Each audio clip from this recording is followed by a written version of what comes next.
coming at you live from my house and DNHQ in beautiful separate places. This is the Blue Heaven Podcast, and I don't have the bell. The bell's behind me. I got to reach around. Why don't you go and tell the beautiful people of the internet who we are, Brooke? You don't have the bell, you don't have the soundboard, everything's going bad for you Oh, this week. and now I dropped the bell. Oh, you're really crushing it. Guys, we are the Blue Heaven Podcast. My name is Brooke. This guy over on the other side of me, on one side of the other, is Clint. This is our pregame show. This is not a podcast. This will not be recorded, so make sure that you're always tuning in on any of the social channels that we have. Don't forget, this is a live show. This is a live pregame show in the flesh, so make sure you drop into that chat. Let us know where you're repping Dodgers Nation from. We want to hear from you. We want to shout you out tonight. Just a few details. Game tonight at 6:08, once again, Pacific time. No Joe Davis on the call, unfortunately. We're going to miss out on that.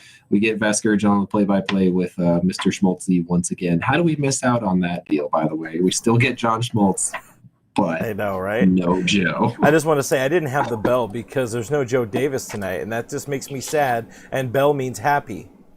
But I got the bell, Yeah. and bell also means drink. So everybody, if you're drinking, especially if you're driving home from work right now, go ahead and crack open the tall boy. Say it's on me. Yeah, that'll work with a cop. Clint told me. Dig into a few of the comments before we get into recapping what was probably the baseball game of the year last night. Into some of the comments. We got 518 in the stream. Tavares over there on Facebook. Sharon says it's time for Dodger baseball, but it's in all caps, so I guess that's yelling. But either way, we appreciate that. Swag Daddy McGee's in the stream says, "What's up, boys? Let's make it 4 for 4." I guess he's been into four of these things. Four of these, and we've won 4 or won 3, so we'll see. Well, we have a friend of the show, Janae, checking in from Ontario at work. Wow, an at work watcher. Risky business. We appreciate you, Janae. Always good to see you, girl. We got Deborah Young, also friend of the stream, longtime friend of the stream here, saying it's time for Dodger baseball as well. Our good buddy, Mr. Dick Hooker on Facebook, from checking in from Lancaster 661. Wendy Diamond saying, I can't wait to see D. May strike out Manny Machado. Hey, that's worth a drink right there. That's gonna feel good. Go for it. Find another one. Yeah, it looks like a lot of people looking for the sweep. Obviously, no one's coming into this chat like, yeah, we're going to lose tonight. I'd like to see that from the start. Appreciate that, guys. Caesar over on Periscope checking in from Inglewood. Inglewood in the house. Let's see. Katie's Randy here. over Katie. on YouTube as well. Oh, go ahead. No, it's you now. Randy over on YouTube says, let's sweep tonight and send Machado's foul mouth back home. Yeah, I'm down with that. I would like to send Manny Machado back home. This is a nice child's game, and he's saying all these obscenities. Very rude, very rude. Katie's going to be watching the game while working late at night, doing the night shift. So if they lose, if we don't play well, it's going to be because Katie isn't there watching properly. And the other side we can blame her. That's fine. Yeah, other side of the world. Kate is ready for all the Bruised Dart chat. By the way, that's occupied, lady. Okay, just want to make sure. People here in FRGHQ. FRGHQ. That's I like that one. That's better than any DNHQ that we've ever had. Yeah, there's we do have more Ben. We do have like I said, like I've said many a time before, we are Mr. and Mr. Worldwide, and we have our Auckland, New Zealand native watching in, Kiwi Dodger over on Periscope. Welcome. Good to see you. I don't know what time it is in Auckland, New Zealand, but either good morning or good afternoon or good evening, whatever works. Janae is asking what is in my cup, and today this is a whole lot of whatever is in the house. So it is a mix of this Monster Ultra here, Monster Energy Zero Ultra, and Captain Morgan, because that is what I have. I need to make a booze run very soon, or Instacart Bevmo over here, but I'm not going to complain about it. You know, I'm white enough to make that drink work. That's an interesting combination. I don't know if I've ever heard that before. It's been a while. It's been a while since I've had something that awful, but it works. It'll do the job, so we probably should get through this show a bit so it doesn't kick in too much, because Papa Bear poured a little heavy. All right, last night's game, and kind of less narrative of the series, because I would say these are two very different games that we played so far, that we've watched so far, but you got to give credit where credit's due, and hopefully our friend Lamette Slider sees this. The Padres played a really good game last night, or most of a really good game last night. Would you agree? Yeah, I would. I would. Yeah, I don't think that they use their best relievers that they could in certain situations to keep them close, but also it's kind of tough when you're trying to think ahead for the next couple of games when you're already playing behind. So I don't Yeah. really fault them on that. But man, those bats, they just don't stop, man. No matter where you're at with this team, no matter how many runs up you are, you could just not feel safe with these guys breathing down your neck all the time. They just don't stop ever. Yeah, I mean, you could say the same for both offenses for sure. But yeah, this I'm surprised. We'll get to the lineups again in a little bit, but I'm surprised to see Hingle McTingleberry switch the lineup around because I thought Tatis and Machado there at the top really worked out pretty well for them. You know, it got them up in some key situations a few times in the game. Big defense, you know, Big D from Cody Bellinger proving to be the difference at one of those parts. Before we get into the big plays, the big moments, we got to shout out Kershaw a little bit. Game 2, Kersh. He did his job. I think he did well enough. I don't think you can complain about a quality start in the playoffs against a team as powerful as the San Diego Padres. No, when you look at this lineup and what they're capable of on a daily basis, it doesn't really matter what ballpark you're playing in or how big it is. If you can hold those guys to just 3 runs like he did, I mean, that's a recipe for success. It literally qualifies as a quality start, so I'll take it in these circumstances. I do think that his stuff was off, and I think he knew that his stuff was off. But with that being said, still very effective, still managed to get through. Got a little bit of help from them trying to jump on the fastball early. They really kind of screwed themselves over early on trying to get on him that quickly because he definitely recognized it and he definitely exploited it. Yeah, he didn't. He admitted even after the game, his secondary stuff wasn't all that great. It looked like the slider didn't have quite the same bite. I would say that Machado slider, or the one he threw to Machado, he admits like that was trying to go strength against strength, and that's just right there in Manny's happy zone. So good on Manny to get on that. A little wild to see Manny throw the bat and do his best Tim Anderson impression. Hopefully one day he can get an autograph from Timmy. But you know, the one to Hosmer was just a straight hanger, and Hos did some damage with it. After Kersh, Trinan, Brusdar, on paper, if you just look at the box score, they did really good. They got their jobs done. So for the greater part, 8 innings of quality work out of the Dodgers staff. Yeah, I mean, they looked good. They looked sharp. They kept it. I mean, they kept them at an arm's length for the most part of it. The offense did their job when they needed to. They drove in runs when we really needed them. The fact that Brusdar can come on in a situation as big as he did and come through, obviously, you know, you look at Cody's catch and you're like, well, did Brusdar come through? Yeah, I mean, he got the out, and that's all we're going for here. One way or another, he found a way to get the out, and we appreciate that about him. And to come back the next inning and to breeze through that inning, I mean, it just feels really good to see. I think Trinan has been a pleasant surprise for me in the playoffs so far. His stuff does look really sharp. It does look like really difficult to hit right now, and I think that's definitely going to play up long term. I think his stuff to me looks miles better than Joe Kelly's stuff does right now. Yeah, Joe Kelly was probably brought in that inning was brought in after getting a little ahead here, not talking about Kenley yet, but Kelly was the only guy who could warm up quick and get in the game, so that makes sense for him to get in right there. I would imagine to see, well, you can't really hold on to Blake Trinan because it looks like, sort of feels to me like Trinan's kind of been that, and it hurts me to say it just because it's kind of bad flashbacks, but sort of being that Brandon Morrow guy. You throw him in anywhere you need him, and for the greater part, he's going to get the job done. And we saw that again last night. You know, he did get bailed out a little bit by, I guess mostly less so Brusdar and more so Cody Bellinger in that game. Cody bailed him out, yeah. Yeah, but we'll go with that. Share a little bit of thoughts there. You know what? Not ninth inning yet. I'm not ready for that kind of pain. Let's do a few comments here. We got Jordan from the 951 checking in, saying the city that created yesterday's one of 2 MVPs, Austin Barnes and Joe Kelly. Austin Barnes, man, what is he batting like 800 this postseason? Yeah, I mean, he literally is batting like 800 this postseason. You know, it's funny. I think somebody had pointed it out, but our clicks to pick for the game that we had for yesterday, we both made fun of each other's, and They both came through. Austin Barnes was fantastic. Corey Seager was fantastic. And look what happens, man. Look what we're capable of when we combine our crappy superpowers. Wait, did you go Barnes? I thought you had went Turner for some reason, but No, I went catching Core last night.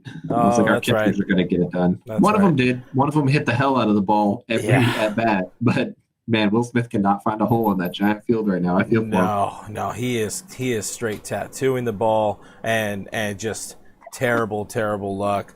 We got Jesus from Cuba checking in. That's cool. That's worth a thing. We got OM on YouTube saying F them Madres. Well, when in Rome. Randy Wood, Bruised Bazooka from Riverside, hanging out Riverside. We got Randy in the chat here. That's a little bit more Riv love for you there. Native of Riverside over here. Bless up to the Riv. That guy, I'm pointing.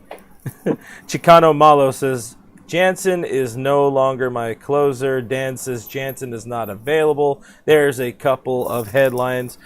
Go for it on that ninth inning, and Kenley Jansen take us through the inning. Man, where do you even start? There's so much to look at. Pain.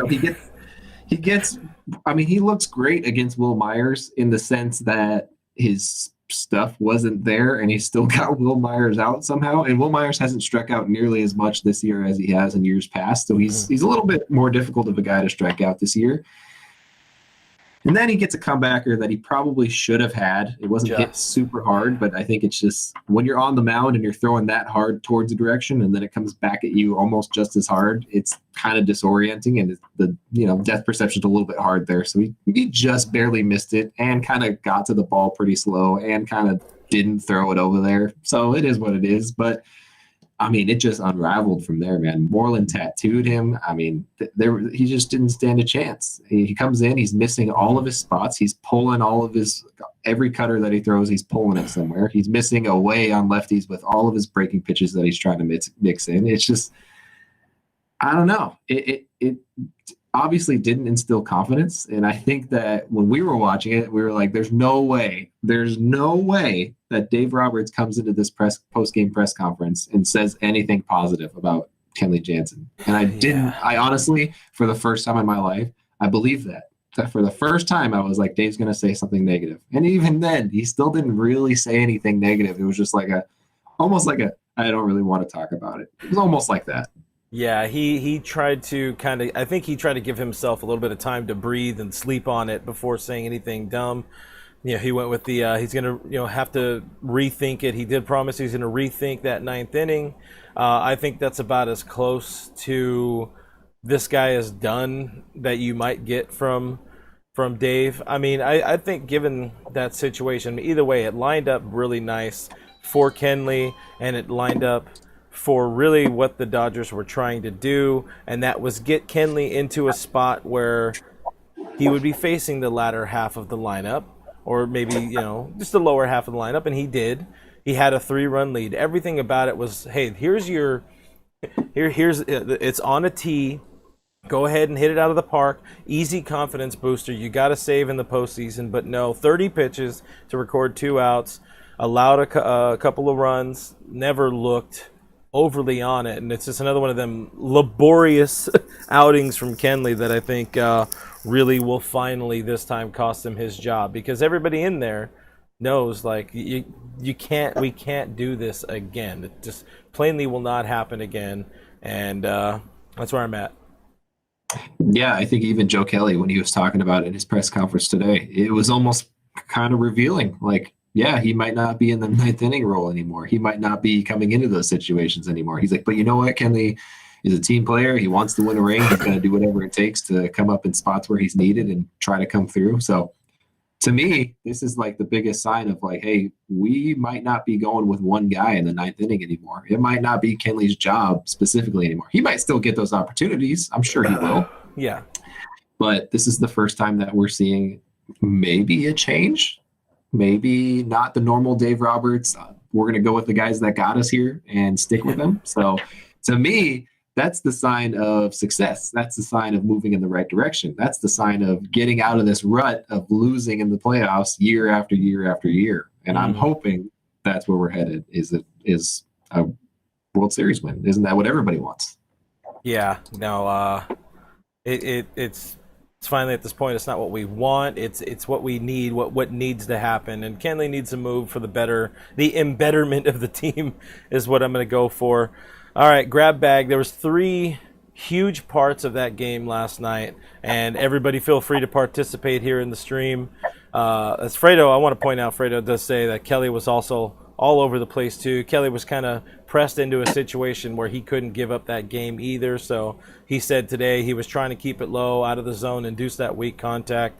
That was a struggle. But yeah, that 9th inning, that was one of the big moments. The options there, everything that happened there. But Cody with his second career knock a homer, rob a homer game, already. Making new merch out of it is the internet. We just put out a new Cody Bellinger robbing a ball shirt on gearup.la, so everybody go check that out. But have you, I mean, if you really look back, you've probably seen it, but have you been more excited about a home run rob ever in your life? No, because off the bat, I thought it was way gone. Obviously, this field holds things a little bit differently than other parks, but immediately off the bat, number one, it's Brewstar. It's one of my favorite pitchers ever. So I don't want to see him get burned. I don't want to see him get hurt. I don't want to see the Padres go up. I don't want to see the series get tied up 1-1. So, I mean, that was a huge catch. You talk about, I think the only bummer to me is that, let's say the Dodgers go on to win this World Series. You think about the 1988 World Series. When you think about the big moments, you think about things that happened in the 88 World Series. You think about, obviously, the big home run from Gibson. You think about moments like that. You kind of look back and be like, oh, yeah, but there was a lot of big moments that got us there. Social's home run got us there, et cetera, et cetera. There's so many things that happened along the way that got you there, but you don't really remember those so much. But I really feel like if we were to go and win the World Series this year, we're going to look back on that Cody catch and be like, oh, yeah, that was a moment that got us there big time. So, I mean, this could really play into history. I think that's one of the greatest catches I've ever seen in a playoff setting ever. Yeah. Air belly will absolutely stand out, but to make those things really just hammer home like the Gibson thing, you need to get that ring at the end of it. So, I mean, we look back at JT's big time slam against the Cubs in 16, that didn't end up playing out. We still look back at it as, there were so many things to make it remain a historic moment for Dodger baseball, but how much higher that thing would rank on the grand scheme of franchise accomplishments if they were able to get to the promised land, we'll call it, or whatever. But I mean, either way, not to put in the ethos not getting a championship, but either way, Cody's game 2 NLDS this year, phenomenal. You couldn't write it better in creating a script of just so much momentum shift and fun and making baseball entertaining for the general masses that might not watch it as much. That's how you draw it up. That's how you write a baseball game, exactly how we saw last night. It was gorgeous. It was beautiful. And the things that followed after it were some of my favorite things that I've ever seen on a baseball field during the playoffs in my lifetime. Obviously, here's the thing. Manny Machado, he hit that home run off of Kershaw. He's trying to get his team fired up. He chucked his bat. And I have no problem with that. I don't think that's an issue at all. I love that. I love when players show who they really are on the field. I love when players show that they're having fun and enjoying the game and excited to be there and passionate about the sport that they play. I'm all for that. I have no problem with it whatsoever. People will say what they want about pitchers being able to do the same. For some reason, a lot of people seem to be against it, and a lot of those people seem to be Padres fans. It just happens to work out that way. But Manny screaming at Brewstar, literally like an inning after, screaming at Brewstar for celebrating and throwing his glove. It's like, dude, you just freaking turned around towards your dugout and chucked your bat at it. How is that any different from what he's doing right now? He is not looking at you. He's not talking to you. He has nothing to do with you right now. He's excited. He's a kid. He just got a huge out in the really important game that he thought was going to go out, and he was going to blow it. And it was saved, and he's excited. How do you get so angry about that? And then just to top it off, just the cherry on top of everything, is Max Muncy like dominating the field, like just walking straight towards the dugout and just yelling at him to get the F back in the dugout. And I was like, man, Max Muncy is such a quiet, humble human being, but if you piss him off or mess with somebody on his team, he is an absolute monster, and I would never want to go toe-to-toe with that guy. I was saying yesterday, get you a man that will kill for you like Max Muncy. He will literally murder people for you if they stare at you the wrong way. And Max leading the charge there. Mookie coming in, just being like, get out of here. Like, I know so the very quiet Mookie, who doesn't usually say anything on the field, is just like, dude, you got to get out of here, get off the field. And to see him, like, I don't know, it was just really cool. We needed that moment, I feel like, of like having your teammates back during the playoffs, during the postseason. I loved that. And it wasn't for the wrong reason. Like, they weren't in the wrong. Absolutely. Machado was in the wrong there. And I've seen a lot of Padres fans argue the opposite way. And I'm just like, you guys are the biggest hypocrites in the world. I don't know what else to tell you. Like, you either want it can't be let the kids play, or it can't be let some of the kids play. It's got to be let the kids play. Either you love it or you don't. Get over it. Yeah, it's not just let our kids play. And even like some of the people, I've been watching MLB Network a good part of today, and even into the post game last night or the late night, whatever their MLB Tonight is, and they have the lesser crew late into the evening, and they're just kind of complaining about it. We've heard people calling Brewstar like he's playing 12 and up T-ball leagues or little league and all that. And it was an exciting moment for him. He's an exciting young stud in this game. Let him enjoy the moment.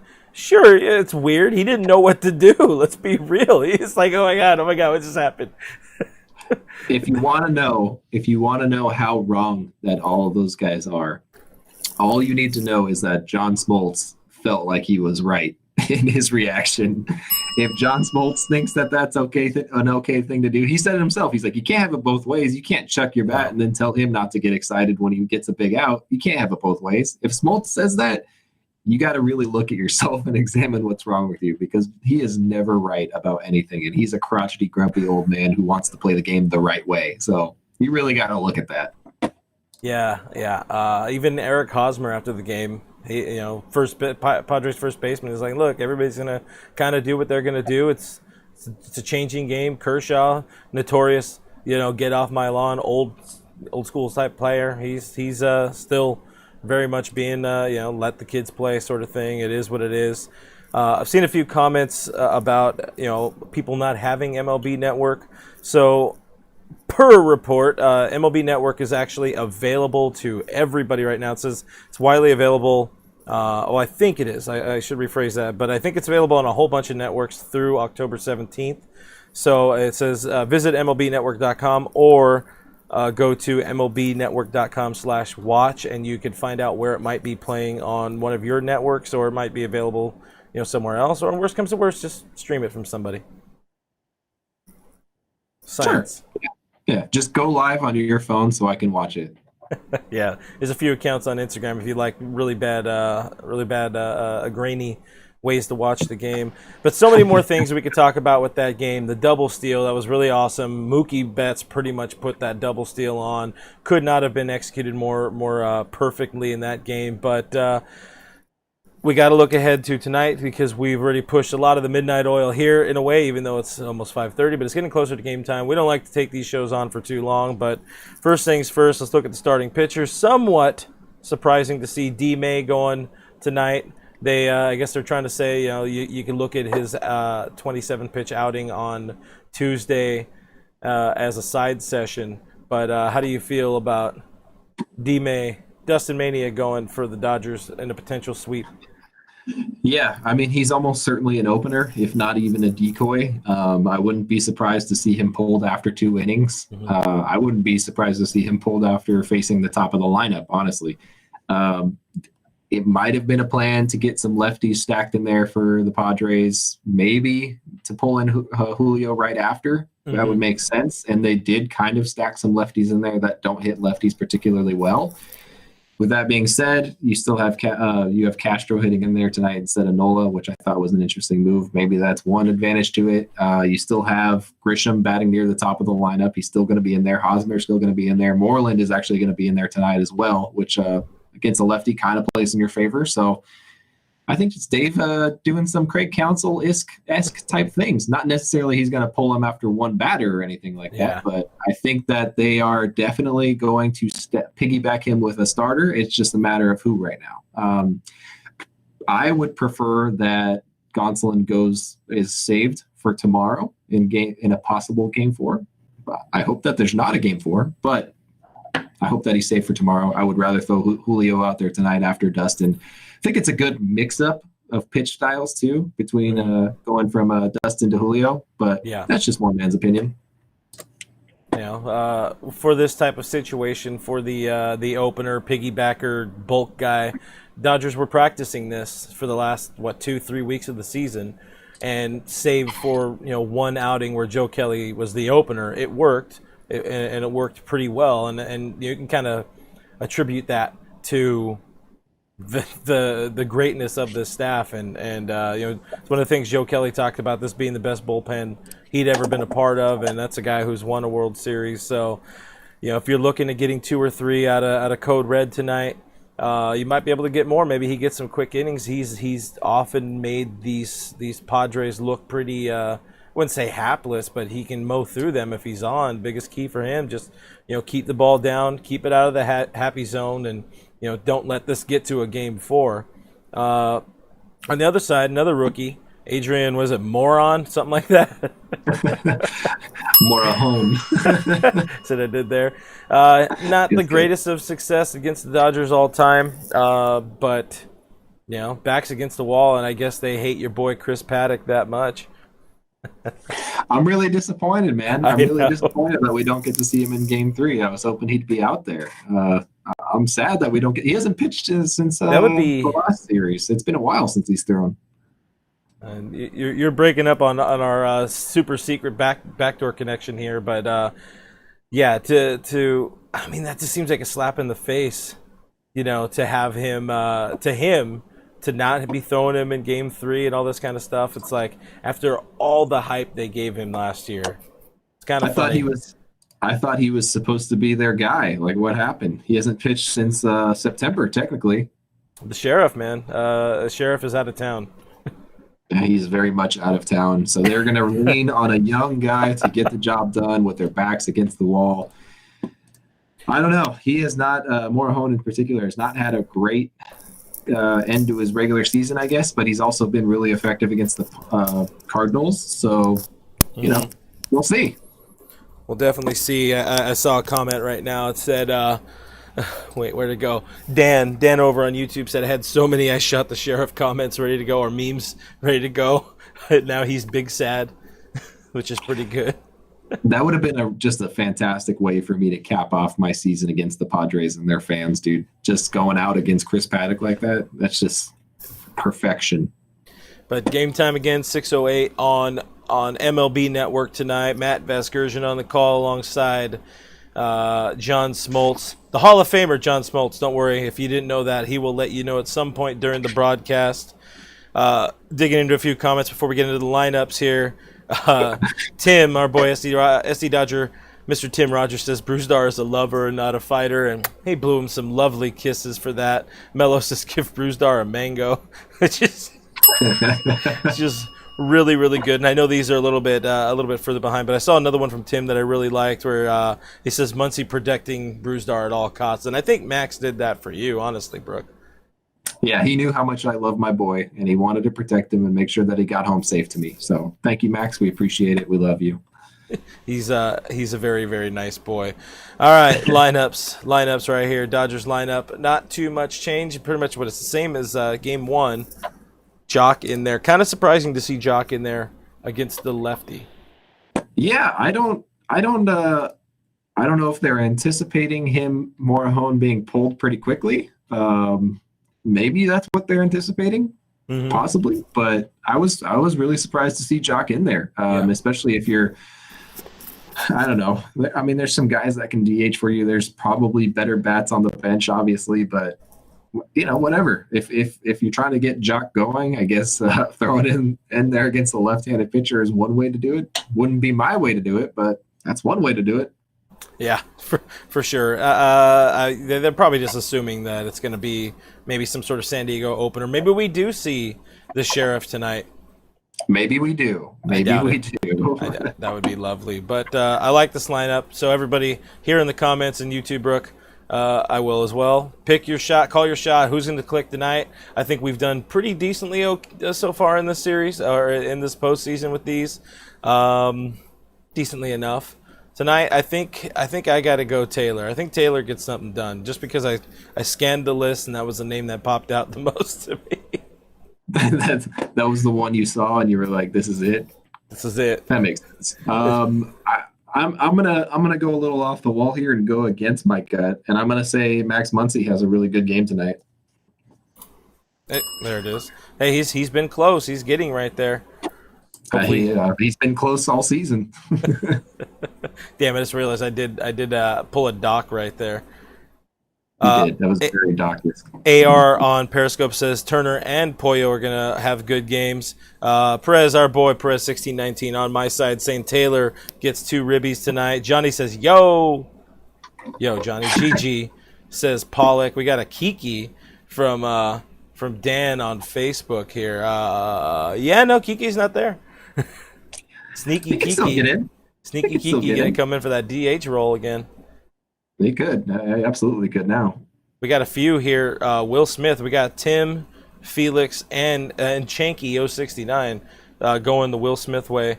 We got Faithful Niner. Shout out from Stockton, California. Thanks for hanging out. Katie's going Pollock.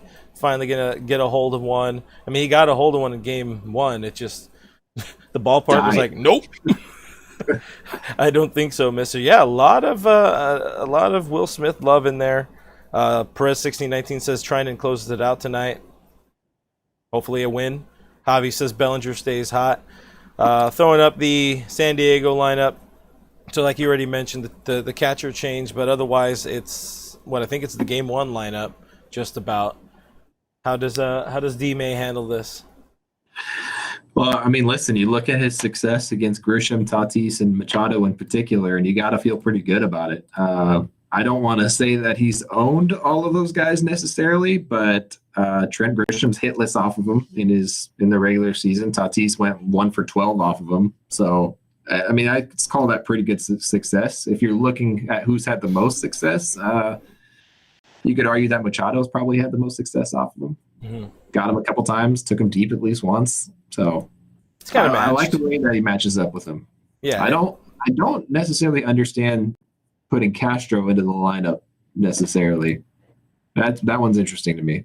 Yeah, well, it's a desperation time there for San Diego and Arlington, and you love to see it.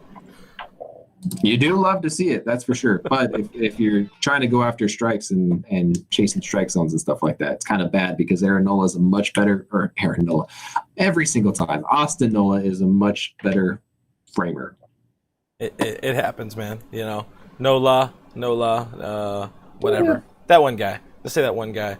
So we're not going to say. Fredo says, "Let us eat cake." I think we're smashing cake tonight. Stomping cake. I forgot. We had to get some cake. So if we decide to do a podcast tomorrow, I guess we got to have cake on set just to be safe. But either way, because if we go tomorrow and it's a pregame, I don't know. Either way, we'll probably do a show. I don't know. We'll figure that much out. But I said for the podcast on Monday, this series would go 4. I think you said 4 as well, or did you say 5? I also said 4. Okay. I said tonight's going to be the night they lose. And I hope I'm wrong. Yeah, you did say that. You're right. You did say that. I already missed my chance. I said they were going to lose last night. So I hope I'm wrong. I'm just saying. Also, a word of warning to everybody. I think we need to ease it on the hubris. I think everybody online has been a little, let's say, boisterous towards the Padres and all that, and their fan base. So we don't want that to come back and bite us. Yeah, there's a reason why I haven't pulled any receipts or bookmarks quite yet. Just gonna keep holding off until it's my time. You always wait till the series is over to talk trash. I learned that the hard way. To sign us off here quite shortly, I'm going to let you answer this because I'm curious right here, because our boy Hamill says, I'm just here to say Machado is a beep. And Luis on YouTube asks, why is Machado such a crybaby? You have 30 seconds. Tell us why he is such a crybaby. Go. Look, I don't know what he went through in his life, but I don't know if he's been bullied or what it is. But ever since he's been in the big leagues, he's been a little bit of a crybaby. So couldn't tell you. Don't know what it is about him. I don't necessarily not like him as a person or a player, but I can see how people on other teams would really not like him now that he's not a Dodger.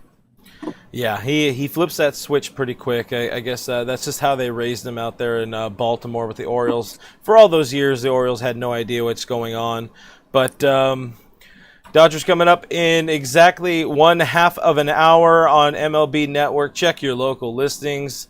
And hopefully we don't see you again for a pregame until the NLCS, where it looks like we're going to be playing the Atlanta Braves, which is a whole other world to have to contend with. But go ahead, sign us off, man. You know the lyrics.